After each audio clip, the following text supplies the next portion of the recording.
How did I push through in the early days of making music and build a following? I started initially making music in 2006, and that's when I was just graduating high school, going off to college, and it was a love affair, and I only made music for myself. I don't think I ever posted anything until like maybe 2007, maybe 2008, but I was just making music to express myself. It was like the best thing ever, and I was just finding a way to articulate and express my emotions. Um, the only thing I remember is around 2009, I had this idea. I was releasing this song under the name Organic the Rapper, Dead on Arrival. It was in 2009, and I was directly going against Jay-Z's Death of Auto Tune. And I re-imaged it in the same kind of like style in the cover art, and I love auto-tune so much, and I didn't want it to die.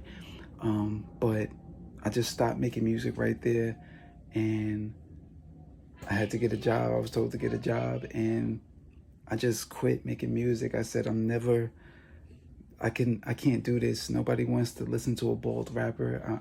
I don't have enough hair to do music. I'm too old. I was probably like 21 at the time, and I just felt too old, and I just completely stopped. I just got a job, and then I got married, and then we had a kid, and it was really like good at first, and then it just became misery, and I didn't know why. I had no reason why, and I had sold my equipment and all of that long time, and I just didn't know what to do with life anymore. So about like 10 years later, I decided I'm going to do one or two things, and I'm going to be a pastor or a preacher, or I'm going to do music. And then I said I could put the message in music. And then I picked it up again, and I quit my job, and I didn't have I knew it wouldn't make sense to anybody. It didn't make sense to myself. I couldn't make that make sense. But I just knew emotionally I was there too long. And when I got back into making music,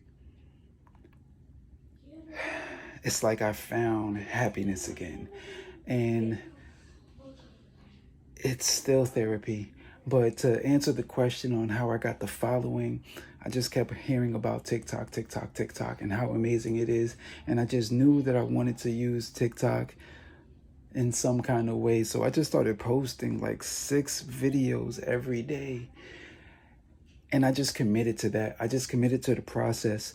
And believe you me, I wasn't focused. I didn't know what I was doing. I was doing silly dances. I was doing trends. I was speaking motivationals. I was putting songs out there. And I didn't know what was supposed to work and what was not. At one point, I was making songs for little kids because I was like, just give me a song title. I was making songs for Oreos. I was making ABC songs. And then I just put a beat out there. And the most important thing about this story is the beat, the melody I heard in my head before I heard it in my ears. And I just put that in the computer. And there was a video before the one that went viral that had like 300,000 views and whatnot. There was a video that I put out there, and it flopped by all metrics, but I put that same beat on a second video, and I just put different context around that, and it went crazy. So don't assume that because you put your song in one post, it doesn't matter. It's not relevant. Stay true to your process. If music is therapy for you, keep creating music for whatever your truth is. Don't do it for the external, do it for the internal, and let what's supposed to happen happen. That's it.